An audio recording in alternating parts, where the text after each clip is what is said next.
Let me tell you what gets me annoyed. And I hope Jasmine Crockett is listening to this. By the way, she's welcome on the show.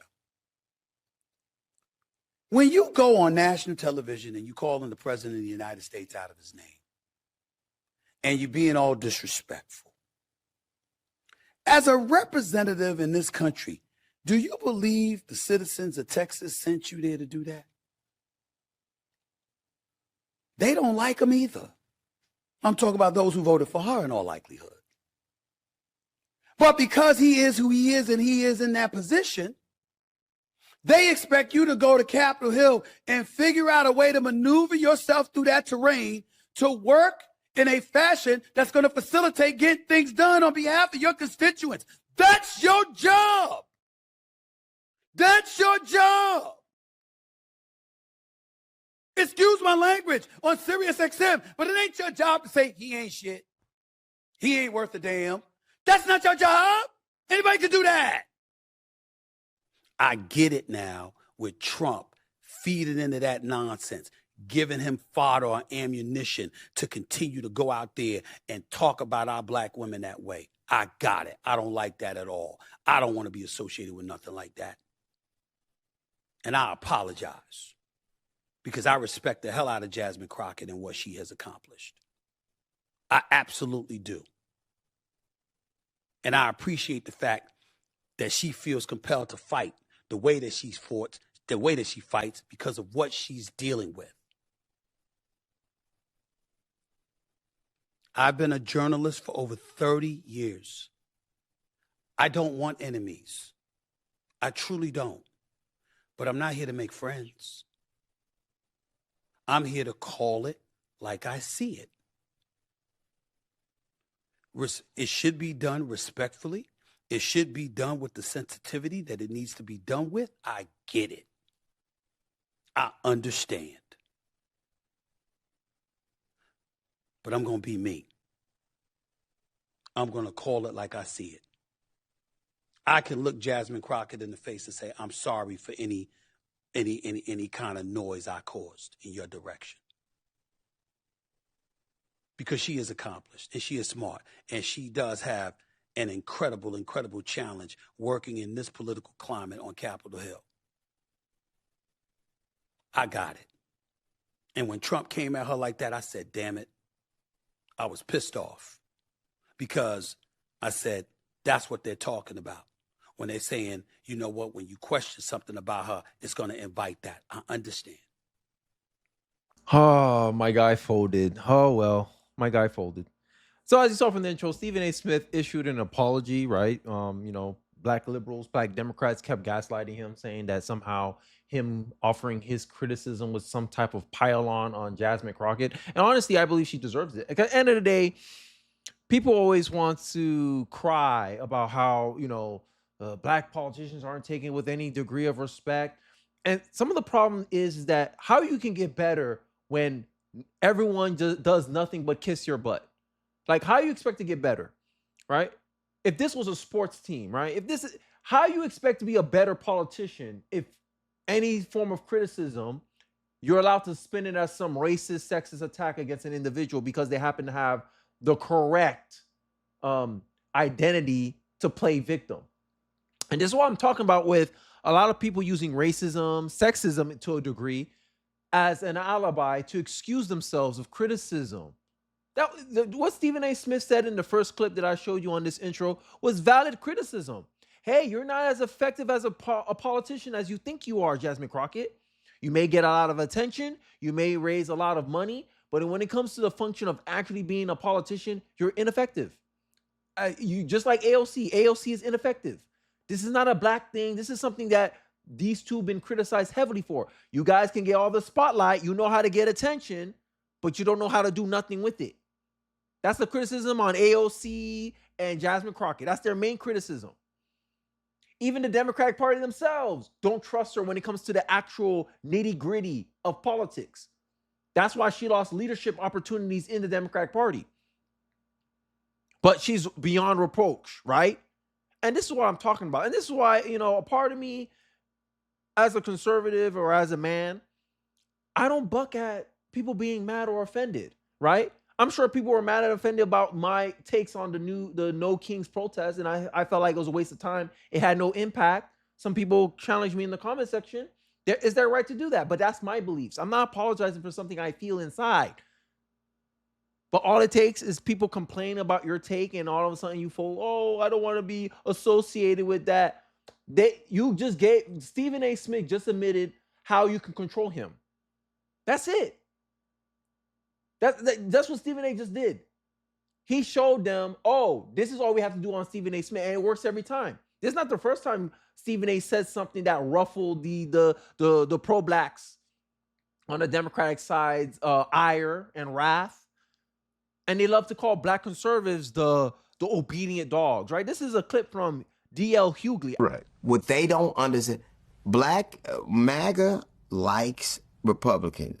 MAGA likes black men for the same way they pick their dogs, because they're obedient. They'll never have a stamp or school. They'll never be remarkable. Do you know why Clarence Thomas got the job? Because Thurgood Marshall was retiring. Correct. And they needed a black dude, and he was the only one around. He never spoke for decades. He never issued a minority or majority opinion. If Clarence Thomas didn't take a picture with the Supreme Court, they thought he was a janitor. He would have thought he was a janitor that was photobombing. And he is one of the, and the thing that's funny now is that with Charlie Kirk gone, this new iteration of white supremacists has no use for people like that. Did you notice any one of them speaking at his funeral? But every accusation is a confession, right? This is what Hollywood comedian D.L. Hughley said about black Trump supporters, aka black conservatives, as unremarkable. He's unremarkable. Is he even funny? A lot of black Democrats are unremarkable. I can name you 2 black Democrats that's unremarkable in my estimation. Keith Boykins, he's very unremarkable. The CNN analyst that loves to talk about the history of racism and all this stuff, he's very unremarkable. Bakari Sellers, very unremarkable. That's why y'all hating on Stephen A. Smith so much for criticizing Jasmine Crockett. Because to me, Stephen A. Smith is like the light. Like he's your sage right now of gaining back political influence in America. And when he try to offer you guys some criticism, you take it as if he's slandering you. He's dragging you through the mud. Make it make sense. And with this obedient dog type of stuff, who's more obedient than the black Democrat? Tell me if I told you a party, hey, wherever this party governs, black people's lives are lost, robbed, killed, poorest education, right? You would have said that's a racist, right? You would have said, oh my God, systematic racism, all run by Democrats. Black people disproportionately are affected by higher crime rates in the country, right? You're 13% of the population, but you represent 36% of crime victims. 27 out of 30 are Democratic-run states and cities.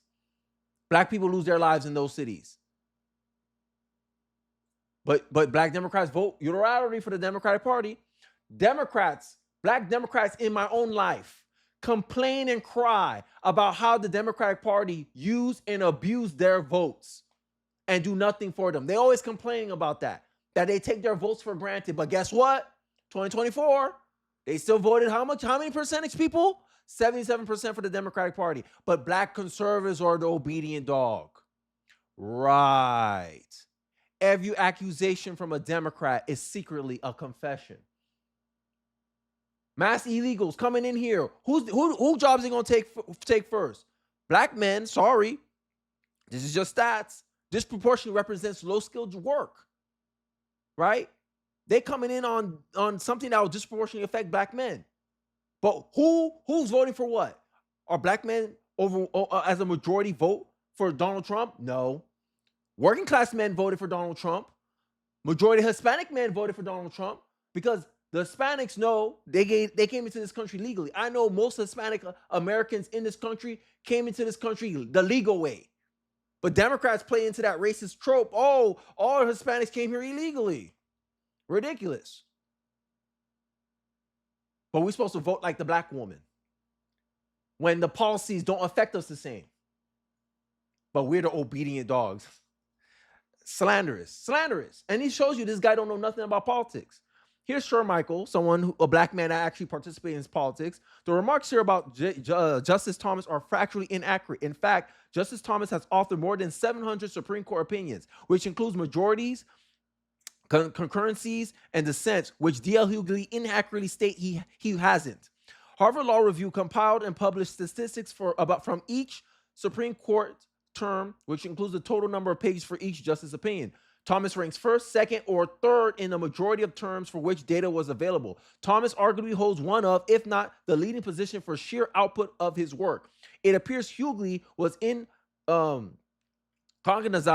was unaware of these facts. One can intellectually disagree with Thomas's writing opinion, but the data speaks for itself in terms of his output. But who's the unremarkable one?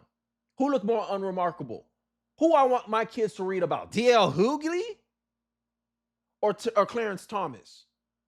I think it's an obvious answer who I would pick. But, I digress. This is not about D.L. Hughley and his unremarkable butt.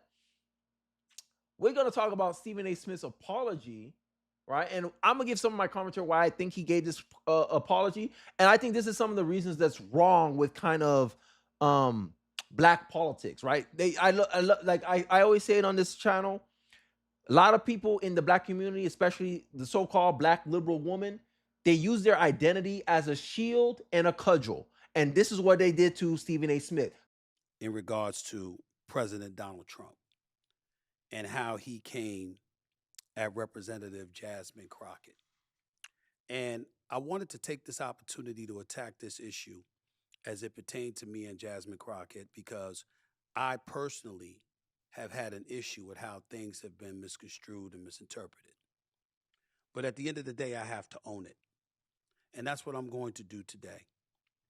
And so when somebody says to me, Stephen, rather than point to her and her verbiage and her language and how she talked about the president, what about how he talks?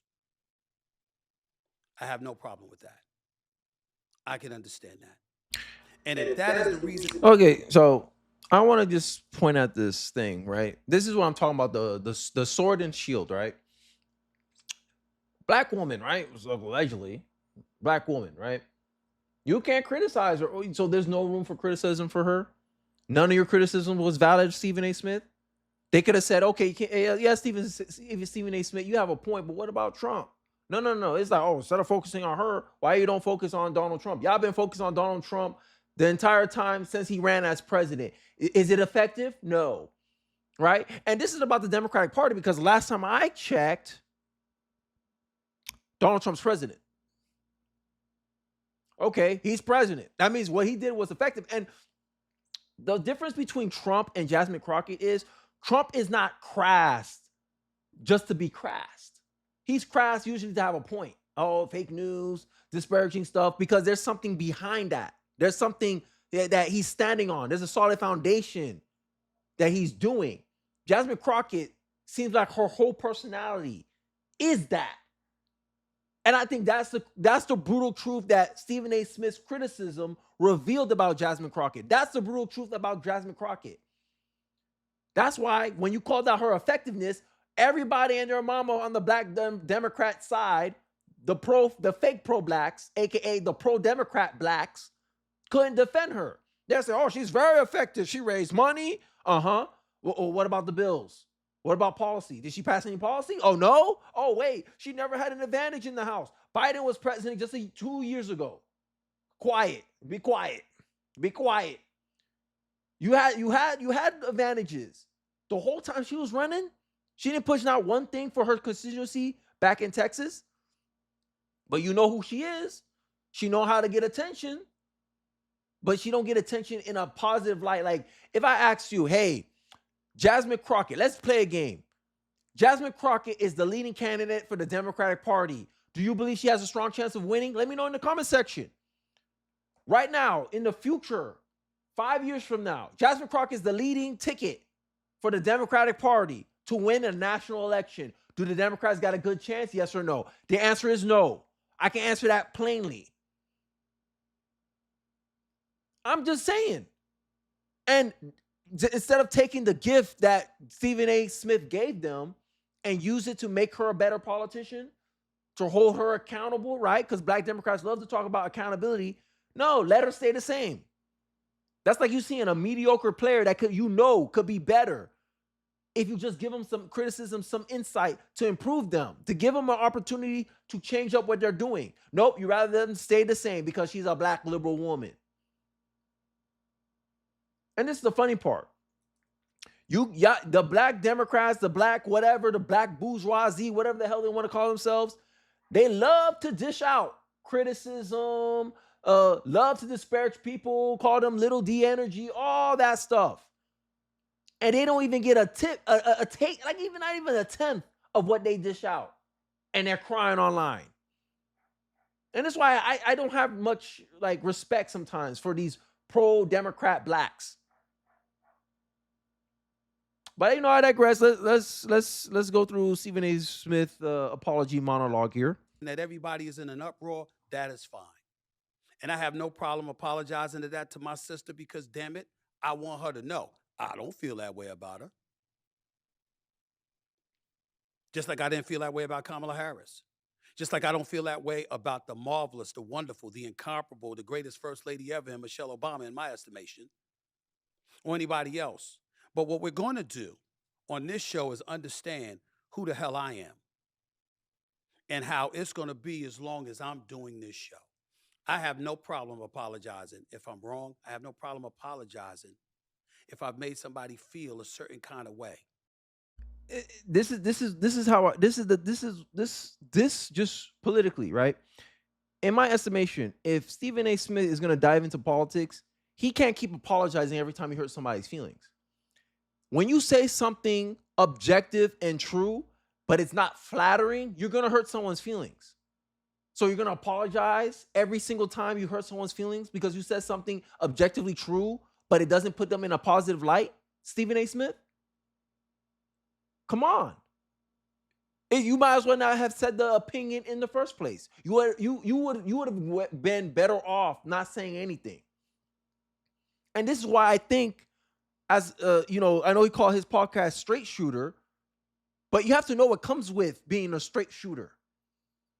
Calling it how you see it. Because people ain't going the number one thing people don't like to do is look in the mirror. That's the number one thing people don't like to do, especially if they don't have a flattering appearance. Let's put it like that. And I understand, like, in my estimation, if Stephen A. Smith wants the kind of position that he wants, he can't keep being controlled by these Black liberals that's going to get offended. Because at the end of the day, you can't be the centrist. This is my problem with Stephen A. Smith. He paints himself as a centrist, but it seems like he's so beholden to the left that you might as well come out as a leftist. And this is why I joked around. I'm like, yo, Bakari Sellers, Tiffany Cross, all these people, y'all crying, disrespecting Stephen A. Smith, and he voted for the same candidate you voted for. But Stephen A. Smith wanted to paint himself as the centrist. You can't be a centrist if every time you offend the left, you got to go back and apologize. Because that happened every single time. Every time he has some valid criticism and it got attention and people on the right, the middle, some on the sensible left agree with his take. Here are the Black Democrats. Here's Roland Polinoli, Roland Martin, with his effeminate butt, with his shirts, voting like a Black woman, getting offended like a Black woman, crying on the internet about some of the commentary he said. Oh, Stephen A. Smith's ignorant. Stephen A. Smith's that. Stephen A. Smith, your criticism was valid. It hit marks across the political aisle. It don't matter what one side of the political aisle say. They're always going to be mad. Anytime you said something. These are the same Black Democrats that believe Kamala Harris ran a perfect campaign. There's no convincing these people. Black Democrats right now believe that Kamala Harris ran a perfect campaign, and the only reason she lost because she was a Black woman, a so-called Black woman. You can't appease these people. Because then if you try to appease these people, you're at their mercy. And I think that's one of the criticism I would launch on Stephen A. Smith. But I'm going to challenge the legitimacy of what people come at me with when I think that challenge is warranted and deserved. If you came to me and you said to me that it came across as a bit dismissive. Stephen, you should have been more protective of her than that, because look at how he speaks. Look at how they act on Capitol Hill towards her. I understand that. Let me ask you something. Does anyone in the conservative movement talk like this about Trump? Oh, Trump needs to be more protected. Trump's the president. He shouldn't face any type of criticism. No one defends Trump like that. Everyone say, oh, this your criticism of Trump is not valid. Here's why.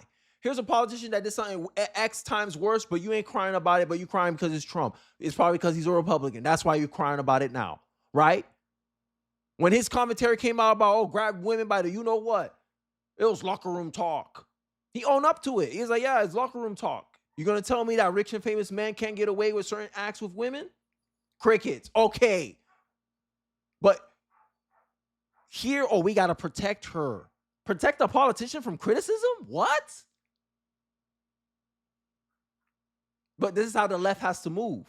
This is why the left don't get any ground with middle America. Because the left is so politically biased that they can't even hold their own accountable. Stephen A. Smith gave some valid criticism. He didn't call her out her name. He didn't say all that. He just said, look at the perception of you, Jasmine Crockett. You're helping Trump's narrative of you by playing into that. Valid criticism. But how outraged they get. They start calling him names, start disrespecting him, start saying he had little D energy. All this mockery for what? All this gaslighting for what? Because the black Democrat didn't have an argument to defend Jasmine Crockett. So they try to shout him down. And this is what it looks. This is how it comes across, Stephen A. I digress. And I think that's one of the reasons why I am a black conservative. Because I'm not going to fold because you call me names. You call me names because you don't have an argument. And that's what the black Democrats admitted to you, Stephen A. Smith. They didn't have nothing to defend Jasmine Crockett with. She raised money. She brings up important issues. Okay, what issues? Crickets. They couldn't defend her record.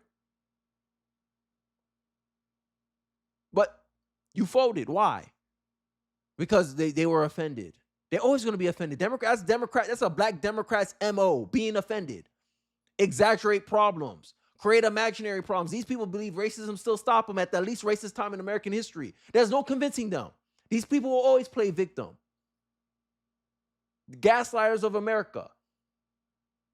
Black Democrats believe that black power can only exist with white guilt. This is why they're so sensitive about black conservatives going, white people, stop feeling guilty about your skin color. Because they know that's their only path to political power. Black Democrats, by the way. The unremarkable ones, the one they like to call us unremarkable, but them themselves are unremarkable. Because their power, their whole political movement, their whole position only exists with white guilt. The minute white people don't feel guilty about themselves, all these black Democrats, they got no legs to stand on. Because that's the only thing they know how to do. Point their fingers and cry about racism. From Joy Reid to Tiffany Cross. That's all they know how to do. Jasmine Crockett as well. Crying about white supremacy. White supremacy where?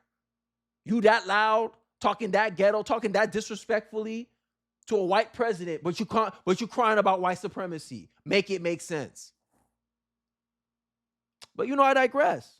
But when somebody tries to take that to accuse me of being disrespectful or in any way misogynistic, I'm going to push back on that because that's emphatically false. There's no truth to that whatsoever, and I'm not accepting that, and I'm not owning that. I can sit up there and I can look at Representative Jasmine Crockett. Do you know what I think she should be doing?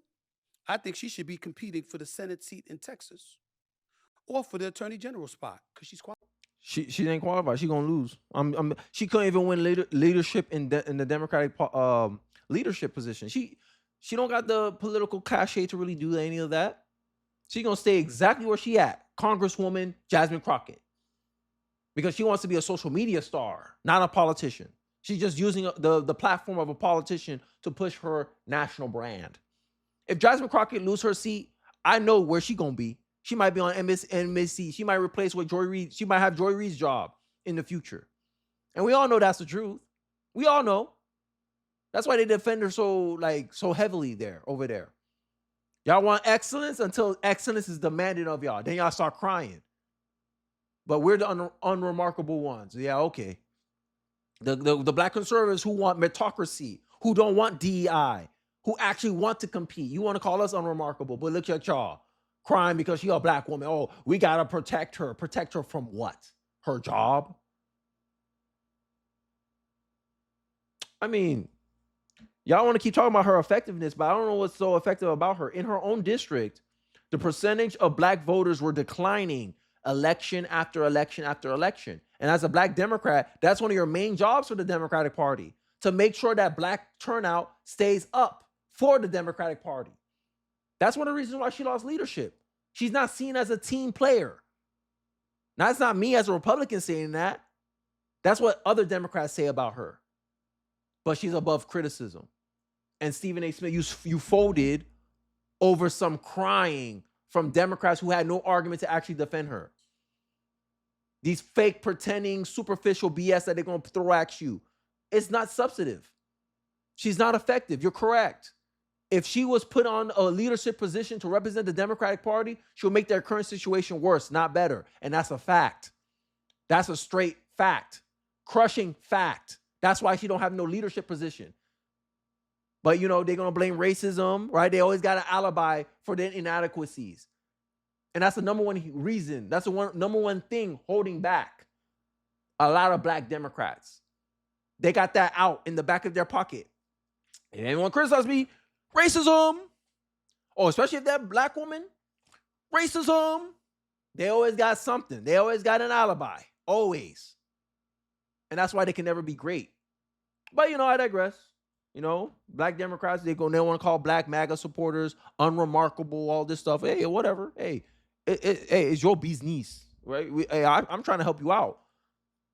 But, you know, I digress. Let me know your thoughts and perspectives in the comments section below. I'll be interested to hear what you have to say. Don't forget to like, comment, subscribe. Please share this video. If you feel so inclined, it really does help me out in the algorithm. And I'll catch you guys on the next one. Peace.